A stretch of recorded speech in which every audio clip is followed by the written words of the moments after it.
Israel's next exodus will be its greatest exodus. Good morning, everyone. This is Martin Zender from a Comfort Inn in, it's either Lyman or Lehman, Colorado. We are in the Great Plains now. We came out of the Rocky Mountains last afternoon, and it was rather harrowing coming across the pass, the Continental Divide at, what's the name of that pass up there? I can't remember. It starts with an L, seems to me like. But anyway, it was snowy, it was windy, wind gusts of up to 55 miles an hour. But you get up on that crest and down you come, and we are now in the plains. If you're heading west into Colorado from Kansas, you're essentially still in Kansas at the Colorado state line for another, 100 miles until you run into either the Rocky Mountain or a Coors truck. You notice in the background I have some classic art here that's hung up on the walls of the Econo Lodge here in Lehman or Lyman, Colorado. Not sure what it is. Yeah, these are classic prints back here over my shoulder. And I am sharing coffee with you. They have homemade coffee here. They have a pot in the room, which is very gracious of them to put it here. But how often do you get porcelain mugs? Very rare. So I'm sharing my coffee with you here this morning as you listen to the Revelation series, to the tale of the two witnesses. It's not a tale, to the facts, the coming facts of the two witnesses. And you also hear about this road trip that we are engaged in. Got in late last night. My two sons, my daughter-in-law, Mushroom, a native Chinese woman, beautiful, funny, cute, great hairstyle. First thing I did when I met her was I just rubbed my hand on her hair. That's how you get to know somebody, you just kind of like start feeling their hair.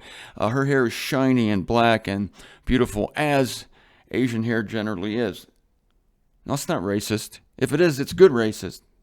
Yeah. Why isn't my hair shiny and Asian-like, huh? Yeah, instead, this is early morning. Got in too late last night to do anything productive, so I'm here with you in the early morning sharing coffee with you. Now, I am going to do something daring, something bold, something that has never been attempted. What, you don't like the green hue? I don't know why it's green. The lighting here is strange. I look all green. I'm greenish and sickly, but that's okay. It doesn't matter. It's the word coming forth that matters.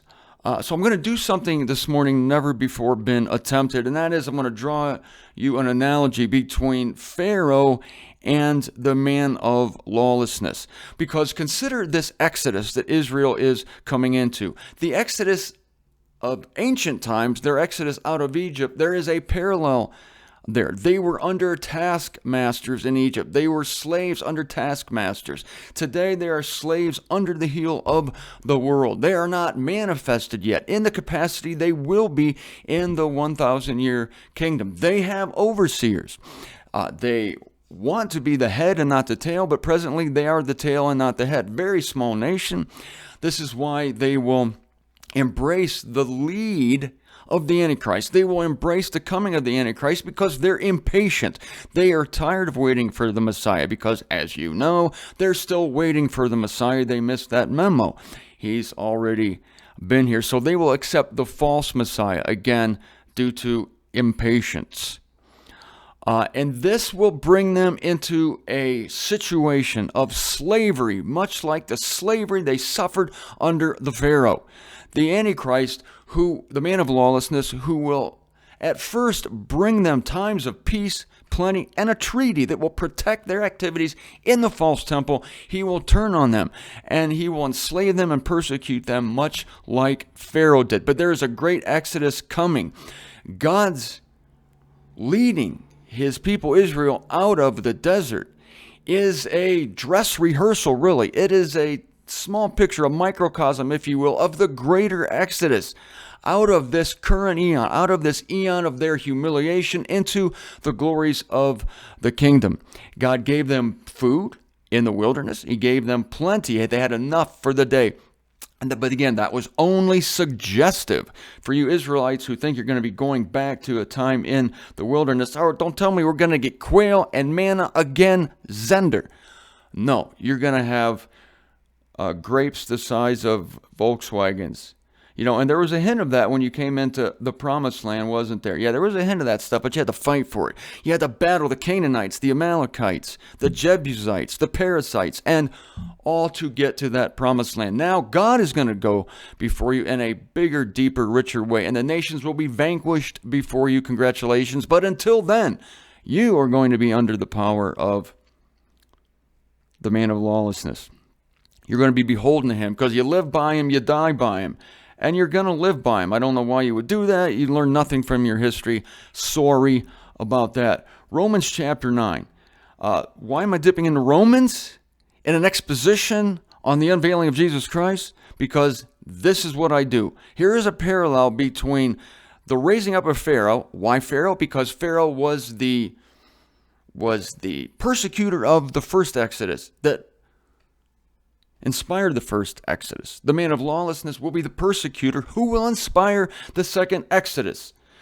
Verse 15, Romans 9. For to Moses God is saying, I shall be merciful to whomever I may be merciful, and I shall be pitying whomever I may be pitying. This is otherwise known as the sovereignty of God. He makes out of the same lump of clay different vessels. Vessels of mercy and vessels of dishonor. Consequently, then, verse 16, it is not of him who is willing, nor of him who is racing, but of God the merciful. 17, for the scripture is saying to Pharaoh that for this selfsame thing I rouse you up, that I should be displaying in you my power, so that my name should be published in the entire earth. Let's review here, ladies and gentlemen. God is saying to Moses, I'll be merciful to whomever I will, and I'll be hardening whomever I will. He told him this to prepare him for the fact that he himself would harden Pharaoh's heart, to persecute Israel, so that God could then deliver Israel from the clutches of Pharaoh. And he was pitying Israel at the time by bringing them out, and he was hardening Pharaoh. So Pharaoh, the object of the hardening, Israel of the pitying at that time. And it will be the same in this coming time. Only the Antichrist will be the man who will be hardened by God to prepare for the greater exodus of Israel. And it is not of him who is willing, nor of him who is racing. I tell you this so that you can have in your heart some form of mercy and understanding and long-suffering for this poor man of lawlessness. I say poor man of lawlessness because whoever this man is chosen, whoever this man is, whom God chooses, will be inhabited by Satan, taken over by Satan. May even be an embodiment of Satan. Not sure of the details there.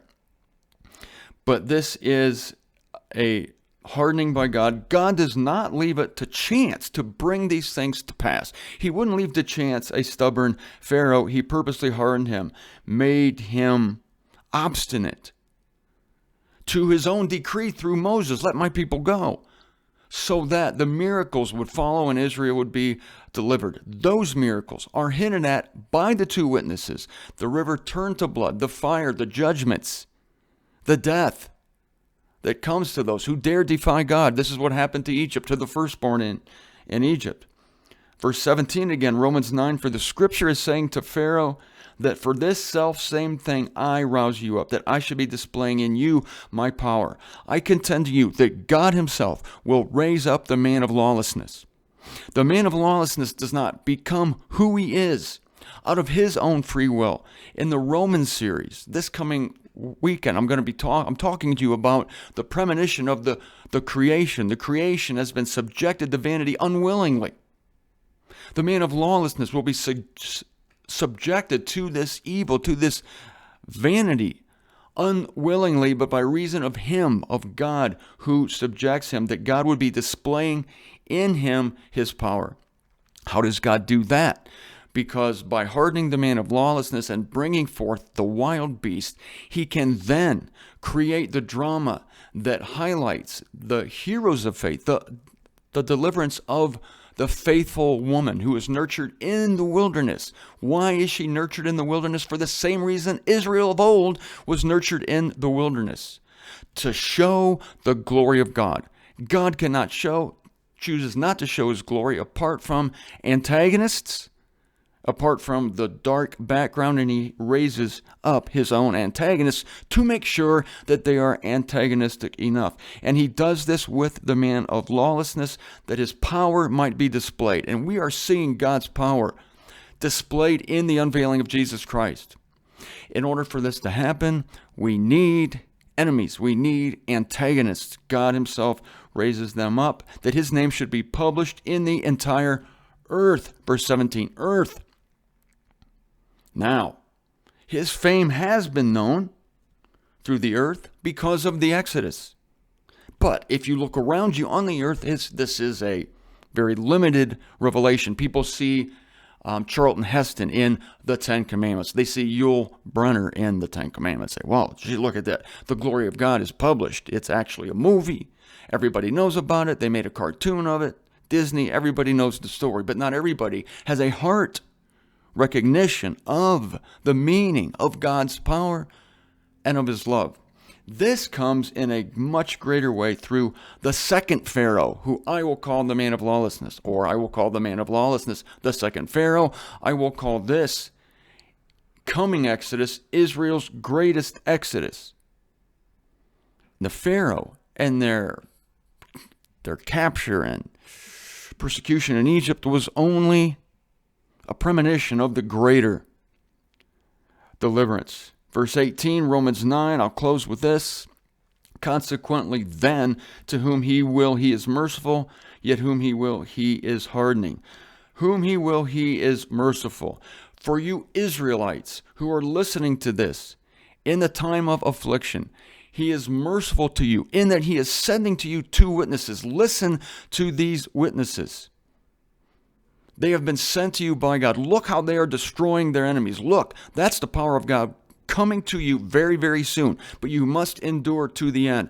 And I want you to consider this, because you never have, Israel, you never have considered this, that God is also hardening whom he is hardening. He hardened you and your ancestors for centuries, for millennia. Now is the time of your softening. Now is the time when he's going to put a heart of flesh inside of you. But don't disdain those whom he has not given this heart of flesh yet. Don't disdain people to whom he has not even revealed himself, namely the nations, namely the man of lawlessness. None of your conquering occurs by your fleshly means, but by the power of God. Never forget this.